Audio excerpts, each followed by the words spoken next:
The text came at 4:47 p.m. on November 3rd, exactly 3 weeks before Thanksgiving. Dad, Sarah, about Thanksgiving this year. Diana and I think it's best if you sit this one out. I stared at my phone in the middle of a client meeting. My senior associate, Marcus, noticed my expression and quietly took over the presentation. I stepped out into the hallway of our firm's headquarters, the glass walls offering a panoramic view of downtown Seattle. What do you mean sit it out? Dad, Diana is bringing some important colleagues from her firm. She's up for senior partner. It's a big deal. You know how these things are. I did know. My father, Richard Chin, had always been acutely aware of appearances. After my mother died when I was 16, he'd thrown himself into his career as a financial consultant. Impressing people became his primary language. I'm your daughter. Dad, don't be dramatic. Diana's an environmental lawyer. She argues cases in front of senators. Her colleagues are influential people. You do drafting work, right? Some technical thing? It's just not the same level, sweetheart. You understand? I didn't respond immediately. I stood there, 34 years old, looking out at the Seattle skyline where 3 buildings bore my architectural signature. The newest one, the Cascade Tower, had been featured in Architectural Digest 2 months ago. I understand perfectly. Daggett. We'll do something after the holidays. Just us. I promise. He'd been promising just us time for 3 years, since he started dating Diana Fitzgerald. None of those promises had materialized. I returned to the conference room where Marcus had smoothly transitioned to discussing sustainable materials integration. Our client, the CEO of Pacific Environmental Solutions, nodded enthusiastically. She didn't know that I'd designed her company's headquarters 2 years ago under our firm's name, Morris & Associates. Most people didn't know. I preferred it that way. Ms. Chen, the CEO said when I rejoined them, Marcus was just explaining your innovative approach to green building standards. I have to ask, is it true you have an AIA gold medal? Yes, I said simply. 2019. The American Institute of Architects Gold Medal. The highest honor in American architecture. At 31, I'd been the youngest recipient in 40 years. The award sat in my apartment, not in my office. Accolades made me uncomfortable. Marcus grinned. He was one of the few people who understood my pathological humility. She's also been nominated for the Pritzker Prize twice, but she won't tell you that. The Pritzker Prize? The CEO's eyes widened. That's like the Nobel Prize of Architecture. I didn't win, I said quickly. The nomination doesn't mean much. Marcus laughed. She designed the Seattle Climate Research Center that won the AIA Institute Honor Award. The Vancouver Sustainability Tower. The Portland Green Corridor Complex. But sure, Sarah, you just do drafting work. I'd used those exact words before. My father had asked me once years ago what I did all day. Drafting, I'd said, because explaining sustainable architectural design to someone who wasn't interested felt exhausting. He'd nodded, satisfied with the answer, and never asked again. That evening I sat in my apartment, a modest 2-bedroom in Capitol Hill that I'd owned for 6 years, and thought about Thanksgiving. My father didn't know that Morris & Associates was the premier sustainable architecture firm in the Pacific Northwest. He didn't know that I was a principal, not just an employee.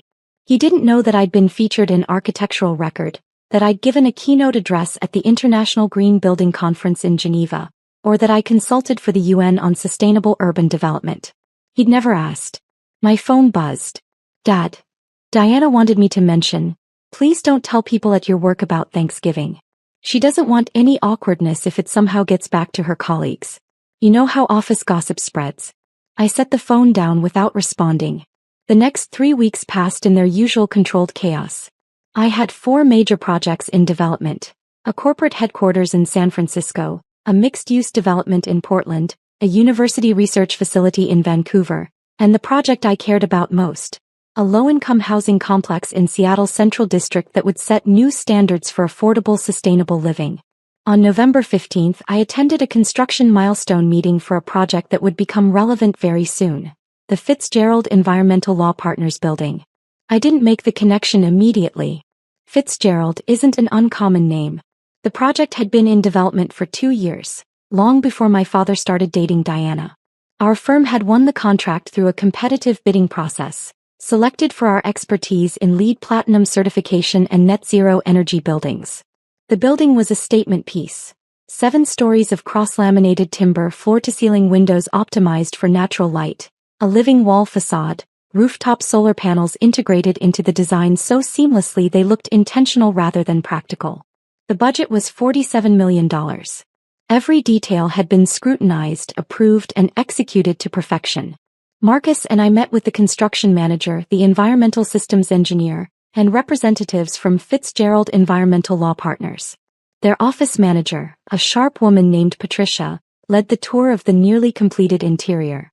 "The partners are thrilled," Patricia said as we walked through the open-plan 4th floor. "Especially Diana Fitzgerald.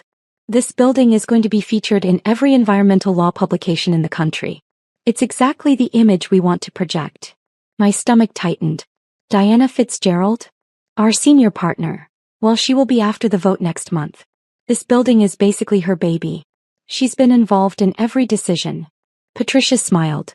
"She's very particular. But I'm sure you know that given how many revision requests we sent through." It did know. Diana Fitzgerald had sent 43 revision requests over 18 months. Each one had been professionally worded but demanding. Adjust the solar panel angle by 2 degrees. Change the interior wood tone. Modify the entrance canopy. I'd accommodated most of them because the client's vision mattered, even when it bordered on excessive. I'd never met her in person. All communications went through Patricia or other firm representatives. Project architects rarely interact directly with clients at that level. We have account managers for that. "When does the firm move in?" I asked carefully. "December 1st. 2 weeks. We're planning a grand opening on December 10th. The mayor's coming, several city council members, representatives from the EPA." Patricia beamed. "Diana wants to invite the governor. This building represents everything their firm stands for." Marcus shot me a look. He knew about my father's Thanksgiving text. I told him during one of our late-night work sessions, the kind where exhaustion makes you more honest than you intend to be. "I'm sure it'll be a wonderful event," I said neutrally. We finished the walkthrough. The building was perfect. My team had ensured every detail met not just code requirements but our own higher standards. The geothermal heating system, the rainwater collection infrastructure, the smart glass that tinted automatically to reduce cooling costs. It was my best work. In the lobby, workers were installing the final piece, a large bronze plaque next to the entrance. Fitzgerald Environmental Law Partners, building designed by Morris and Associates Principal Architect Sarah Chin, FAIA Gold Medal recipient. 2019 LEED Platinum Certified Net Zero Energy Building completed November 2024. I stood there looking at my name, my credentials, my achievement. Diana Fitzgerald would walk through these doors in 2 weeks and see it. "Sarah." Marcus touched my arm. "You okay?" "I'm fine," I said. "Let's get back to the office." Thanksgiving arrived. I spent it alone in my apartment with Thai takeout and a documentary about Bauhaus architecture. My phone remained silent. Dad didn't text. He was presumably hosting Diana and her important colleagues, showing off his condo in Bellevue, playing the role of successful bachelor with the beautiful lawyer girlfriend. I didn't feel sorry for myself. I felt numb. At 8:30 p.m. my phone rang. Unknown number. "Hello. Miss Chin? This is Patricia Huang from Fitzgerald Environmental Law Partners. I'm so sorry to call on Thanksgiving." "It's fine. Is everything okay with the building?" "Oh yes. Everything's perfect. I'm actually calling because we're finalizing the guest list for our grand opening on December 10th, and Diana specifically requested that you attend. She wants to personally thank the architect. We're having a formal ceremony, press coverage, the whole thing. You'd be seated with the VIP guests, of course." My mouth went dry. I appreciate the invitation, but I typically don't attend client events. It's not really my... Diana was very insistent. She said, and I quote, "I want to meet the genius who designed this building. She's been praising your work to everyone. Please say you'll come." Thought about my father. About Thanksgiving dinner happening right now, probably winding down, Diana charming her colleagues, Dad playing the proud supportive boyfriend. "I'll be there," I said. December 1st came faster than expected. The Fitzgerald firm officially moved into their new building. I monitored the transition remotely. Our firm always tracked the first weeks of occupancy to catch any issues early. Everything functioned flawlessly. The smart building systems reported optimal energy usage. The air quality sensors showed perfect readings. The solar panels generated even more power than projected. On December 3rd, I received an email from Patricia with the grand opening itinerary. The ceremony would begin at 6 p.m. Speeches from Diana Fitzgerald, the mayor, and a representative from the American Institute of Architects. Then a reception on the 4th floor with catering by one of Seattle's premier sustainable food companies. At the bottom of the email, dress code, business formal. This is a significant event for our firm's reputation. I owned exactly 2 formal business outfits. Architecture isn't a field that requires much formal wear. We're usually in hard hats and work boots at construction sites or casual wear at the office. I'd need to go shopping.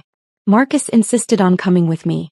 You're going to show up looking like the absolute professional you are, he declared, steering me into a boutique in downtown Seattle. None of this, I'll just wear the black pantsuit I bought in 2018 nonsense. I ended up with a tailored navy dress and blazer, expensive but understated. Professional. The kind of outfit that said, I belong here without screaming for attention. On December 9th, the day before the event, Dad texted. Dad, Diana's firm is having a big grand opening tomorrow for their new building. Very fancy event. Governor might be there. She's nervous but excited. I stared at the message for a full minute. Me, that's nice. Dad, she's worked so hard for this senior partnership. This building is going to seal the deal. Some kind of environmental showcase. Very impressive. Me, I'm sure it is. Dad, anyway, just wanted to share. Hope work is going well for you.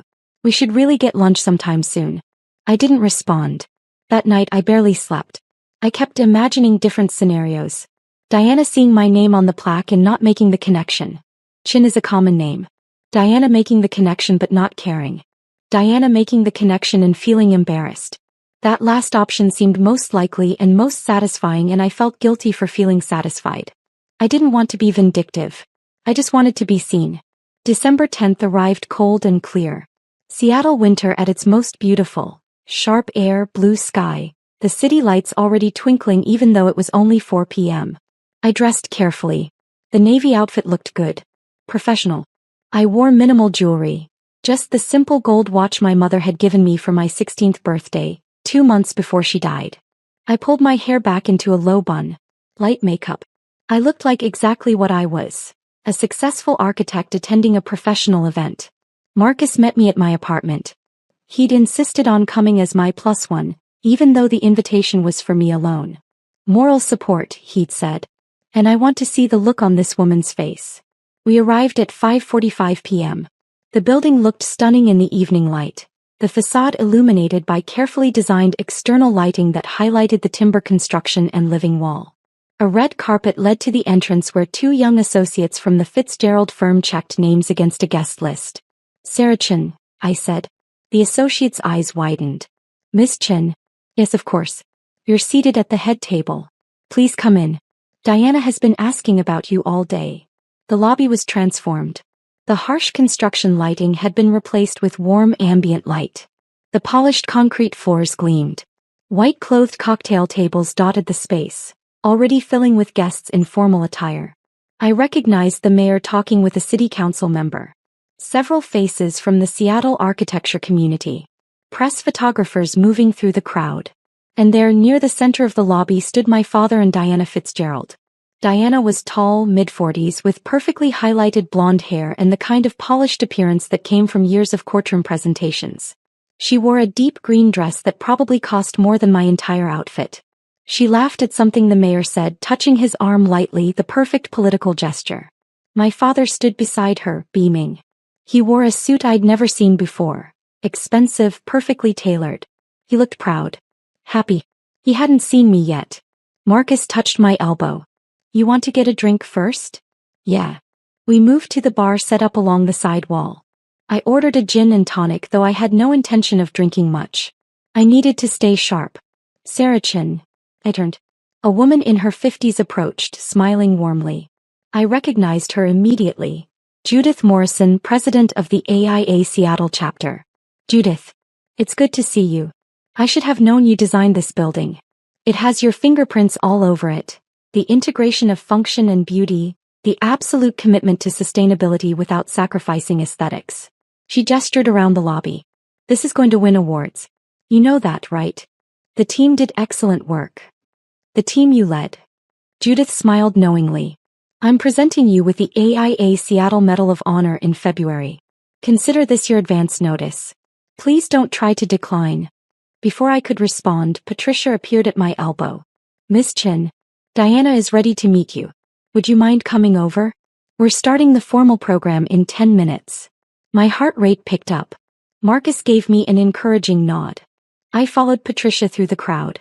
As we approached, I saw my father notice Patricia first, then shift his attention to me. His expression went from polite interest to confusion to shock in about 3 seconds. Sarah, he said. What are you doing here? Diana turned, her professional smile in place. Richard, you know Miss Chin? This is my daughter, Dad said, still looking confused. Sarah, what? Your daughter. Diana's smile faltered slightly. I don't understand. Miss Chin is the architect who designed our building. The silence that followed lasted maybe 3 seconds but felt like an hour. Diana looked at me. Really looked at me. Then at the bronze plaque on the wall 10 feet away. Then back at me. You're Sarah Chin, she said slowly. The Sarah Chin. Principal architect at Morris & Associates. AIA Gold Medal recipient. Yes, I said simply. My father's face had gone pale. You designed this building? I led the design team, yes. Diana's expression cycled through several emotions rapidly. Confusion, realization, embarrassment, horror. But Richard said you worked in drafting. He said it was technical work. Administrative. I do drafting, I said. That's part of architecture. Among other things. The mayor chose that moment to join our group. Diana, wonderful event. And you must be Sarah Chin. I've been looking forward to meeting you. The Climate Research Center you designed has been instrumental in our city's sustainability initiatives. He extended his hand. I shook it. Thank you, Mayor Harrell. Your work on affordable housing is exactly what Seattle needs right now. I understand you're developing a project in the Central District. Yes. We're hoping to break ground in March. Excellent, excellent. Diana, you picked the best architect in the city. He clapped Diana on the shoulder and moved on to greet other guests. Diana stood very still. Her carefully maintained composure was cracking at the edges. My father looked like he wanted the floor to swallow him whole. I think, Diana said carefully, Richard and I need to have a conversation. Excuse me. She walked away quickly, heading toward the back hallway that led to the firm's private offices. My father followed, his shoulders hunched in a way I'd never seen before. Marcus appeared at my side.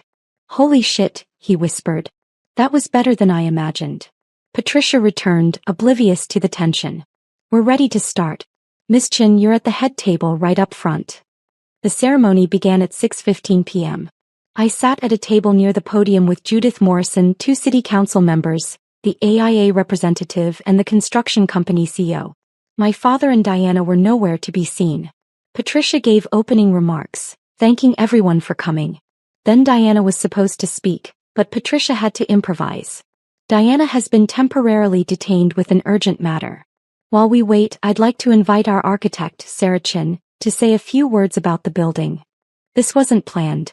I hadn't prepared anything. But I stood and walked to the podium anyway. 200 faces looked at me expectantly. Press cameras focused in my direction. Thank you all for coming tonight, I began. My voice came out steady. This building represents 2 years of collaboration between Morris & Associates, Fitzgerald Environmental Law Partners, the construction team at Patterson Construction, and dozens of engineers, consultants, and craftspeople. Our goal was to create a space that embodied environmental law in its very structure. A building that doesn't just house environmental advocates but demonstrates environmental stewardship in every material choice, every system, every design decision. I talked about the cross-laminated timber that sequestered carbon rather than releasing it. The geothermal system that eliminated fossil fuel heating. The rainwater collection that reduced municipal water demand by 70%. The solar panels that generated 105% of the building's energy needs. I didn't talk about the 43 revision requests. I didn't mention that I'd never met Diana before tonight. I kept it professional, focused on the work. When I finished, the applause was genuine and warm. I returned to my seat. 5 minutes later, Diana emerged from the back hallway. She'd reapplied her makeup, but her eyes were red. She walked to the podium with her shoulders back, every inch the senior partner she aspired to be. "Thank you all for your patience," she said, her voice only slightly tight. "Tonight is about celebrating a building that represents everything our firm stands for. And I'd like to take a moment to specifically recognize the brilliant architect who brought our vision to life, Sarah Chen." She gestured to me. More applause. I nodded slightly. Diana continued her speech, hitting all the planned points about environmental law, sustainability, the firm's commitment to practicing what they preach. She was good at this. Polished, persuasive, compelling. I could see why she was up for senior partner. But she kept glancing at me. And I noticed she never mentioned my father, who had reappeared and was sitting at a table in the back corner, looking miserable. After Diana, the mayor spoke. Then the AIA representative gave brief remarks about sustainable design. Then Patricia announced that the reception was open and invited everyone to the 4th floor. I tried to slip out quietly. I'd fulfilled my obligation. I'd attended the event, been recognized, represented my firm professionally. Now I could leave. "Sarah, wait." Diana's voice. I turned. She stood alone, her colleagues already heading upstairs to the reception. Up close, I could see the strain on her face. "Can we talk?" she asked. "Privately." I hesitated, then nodded. She led me to a small conference room off the main lobby. We sat across from each other at a table designed for 8. "I owe you an apology," Diana said. "Several apologies, actually. But first, why didn't you tell me? When I sent all those revision requests, when we communicated through Patricia, why didn't you ever mention that you were Richard's daughter?" "You never asked," I said. "And it wasn't relevant to the project. You were the client. I was the architect. Our personal connections don't matter when we're working." "But if I'd known, what would have changed?" I asked. "Would you have treated the project differently? Would you have sent fewer revision requests?" Diana flinched. "Probably not. But I would have. I would have at least acknowledged who you were. The way you acknowledged me at Thanksgiving?" Her face went red. "Richard told me tonight that he uninvited you from Thanksgiving. He said he told you I thought you weren't, that your work wasn't." She closed her eyes. "I didn't ask him to do that. He did it on his own, trying to impress me. Trying to make everything seem perfect. He told me you were too important to meet someone who did drafting work." "I'm so sorry." Diana's voice cracked slightly. "I had no idea. He talked about you sometimes, but he always said you worked in some technical field he didn't really understand. I assumed you were, I don't know, an IT person, a CAD operator. I never imagined that his daughter designed the building you're using to secure your partnership." Diana laughed, but it was bitter. "The irony isn't lost on me. I've been bragging about this building for months, showing pictures to everyone, telling them about the brilliant architect who designed it. And the entire time Richard was sitting next to me, nodding along, never once mentioning that the architect was his daughter." "He didn't know," I said. "I never told him what I actually do. He never asked." Diana looked at me for a long moment. "That's worse somehow. That he never asked." We sat in silence. From upstairs I could hear the reception in full swing. Music, laughter, the hum of successful networking. "I need to end it with Richard," Diana said finally. "I can't be with someone who treats their child like that. Who's so self-absorbed that they don't even know their own daughter is one of the most accomplished architects in the region. And who tried to hide you from me to make himself look better." She stood. "For what it's worth, this building is magnificent. You're extraordinarily talented. And I'm horrified that I participated even unknowingly in diminishing you." She left the conference room. I sat there alone for another minute, processing. When I emerged, Marcus was waiting in the lobby. "Ready to go?" "Actually," I said, "I think I'll stay for the reception. We should celebrate the project. The team deserves it." We headed upstairs. The 4th floor was packed with people admiring the open workspace design, the natural light, the living wall visible through the windows. Several colleagues from other architecture firms found me and offered congratulations. Judith Morrison introduced me to the governor, who'd arrived late. At 8:30 p.m. I saw my father standing alone near the windows, holding an untouched glass of wine. I walked over. "Sarah," he said immediately. "I don't know what to say. You could start with the truth. When did you realize?" "Tonight. When Diana said your name. And then I saw the plaque and I thought, I thought there must be some mistake. That couldn't be my daughter. He laughed, but there was no humor in it. I'm an idiot. Yes, I agreed. He flinched. I thought I was helping you by not inviting you to Thanksgiving. I thought it would be awkward having you there with Diana's colleagues, all these successful lawyers and professionals. I didn't want you to feel less than. So you made me feel excluded instead. Unwanted. I know. Diana's already told me how badly I screwed up. She's ending things with me. He looked at me with something that might have been desperation. She called me 7 times tonight after she found out. I stopped answering after the third one because I couldn't handle hearing how disappointed she was in me. How could I not know? How could I not ask? What kind of father doesn't know what his daughter does? The kind who stopped paying attention 16 years ago when Mom died, I said quietly. His face crumpled. That's not fair. Isn't it? When was the last time you asked me about my work? My life? Anything beyond surface-level pleasantries? I don't know. I won an AIA gold medal 3 years ago, Dad. The highest honor in American architecture. I was the youngest recipient in 40 years. I gave an acceptance speech in front of 800 people. You weren't there. You didn't even know about it. You didn't invite me. I sent you an invitation. You said you were busy with a client conference in Phoenix. You said you'd take me to dinner to celebrate when you got back. We never went to dinner. He stood there silent because there was nothing he could say to that. I designed 3 of the buildings you can see from your condo in Bellevue, I continued. I've been featured in Architectural Digest, Architectural Record, Dwell magazine. I consult for the United Nations. I have a waiting list of clients 2 years long. And you thought I did drafting. I'm sorry, he whispered. I know you are. But sorry doesn't fix 16 years of not seeing me. I walked away. Marcus met me near the elevator. You okay? He asked. Yeah, I said. I really am. The story broke in the Seattle Architecture Press the next day. Not about my father. That was private. But about the Fitzgerald Building, the young female architect, the innovative sustainable design. The Seattle Times ran a feature. The architecture blogs picked it up. By the end of the week, I'd received interview requests from 6 national publications. Diana Fitzgerald sent me a formal email thanking me for my work and requesting permission to use images of the building in the firm's marketing materials. She included a personal note at the bottom. I ended things with Richard. He needs to figure out how to be a better father before he tries to be anyone's partner. I hope someday you can forgive him. More importantly, I hope you continue to create buildings that make the world better. You're exceptional. My father called me 4 times in the following week. I didn't answer. On the 5th call I did. Sarah, he said. I've been doing a lot of thinking. Good. I want to start over. Not erase what happened, I know I can't do that. But start building something new. If you'll let me. What does that look like? I asked. I don't know yet. Maybe you could tell me about your work. Really tell me. I could come to your office, see your projects, meet your colleagues. I could learn who you actually are instead of who I assumed you were. That's going to take time, Dad. I know. I have time. However long you need. We talked for another 20 minutes. It was awkward, halting, filled with long pauses.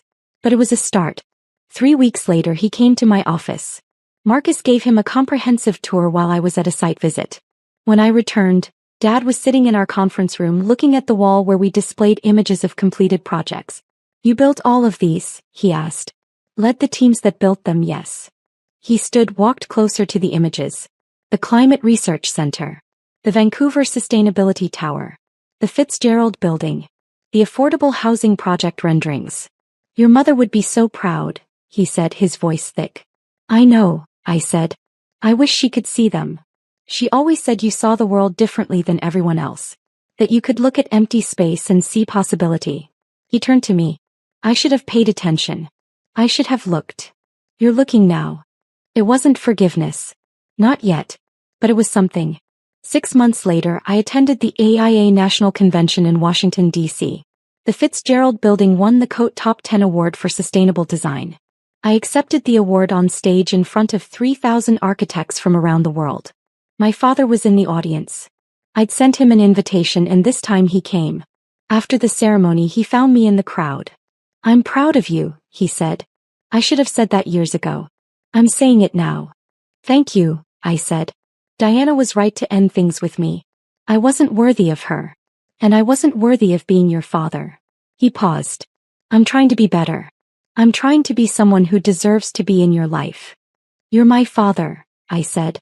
You're already in my life. The question is what kind of relationship we build from here. I'll take whatever you're willing to give me. We had lunch the next day. And the week after that. And slowly, carefully we started building something new. Not the relationship we'd had before Mom died. That was gone and we both knew it. But something different. Something based on seeing each other clearly. He started reading about architecture. He asked questions about my projects. He came to the groundbreaking ceremony for the affordable housing complex. He met Marcus and the rest of my team. He learned the language of my world because he wanted to understand it, not because he had to impress anyone. It was hard work. Some days I was still angry. Some days he said the wrong thing. But we kept showing up. A year after the Fitzgerald Building grand opening, Diana reached out. She'd made senior partner. She wanted to commission Morris and Associates for an expansion project. A second building to house the firm's growing environmental justice division. I'd like you to lead the design, she wrote. If you're comfortable working with me again. I was. The expansion project was even more ambitious than the first building. And this time when we met to discuss the vision she asked about my family, about my father, about whether things had gotten better. They're better, I said. Different but better. Good. He didn't deserve you, but maybe he'll grow into someone who does. The second building broke ground in spring. My father attended the ceremony. He stood with Marcus and my team watching the excavators begin their work and he looked proud. That Thanksgiving, the first Thanksgiving after the Fitzgerald building opened, Dad called me in early October. I'm hosting Thanksgiving this year, he said. Just us. I'm cooking. And I'm probably going to ruin the turkey, but I'm trying. Will you come? What about Diana? I asked. She moved to Portland. Took a position with a firm there. We're friendly but we're not together. This is about us, Sarah. You and me. I thought about it for a long time. Okay, I said finally. I'll come. Thanksgiving came. He did ruin the turkey, it was dry as dust. But the mashed potatoes were good, and the pie was from a bakery neither of us had the skill to attempt. We sat at his dining table, the Bellevue skyline visible through the windows, and we talked. Really talked. He asked about my current projects. I told him about the affordable housing complex, about the challenges of designing sustainable buildings on a limited budget, about the community meetings where residents shared what they needed in their homes. He listened. He asked questions. He saw me. I missed so much, he said as we cleaned up. 16 years of your life. Your achievements. Your struggles. All of it. You can't get it back, I said. But you can be here now. I'm here, he said. I'm not going anywhere. We stood at his sink washing dishes together, and I realized this was what I'd wanted all along. Not grand gestures or dramatic apologies. Just this. Someone paying attention. Someone seeing who I actually was. The Fitzgerald building stood downtown, its bronze plaque catching the city lights. My name. My achievement. My proof that I existed in the world as something more than someone's overlooked daughter. But here in my father's kitchen washing dishes and making awkward conversation, I found something the plaque couldn't give me. The beginning of being seen by someone who should have been looking all along. It wasn't a fairy tale ending. We still had years of work ahead of us, years of learning how to be family again. But it was a foundation. And as an architect I understood the importance of a solid foundation. Everything else we could build from there.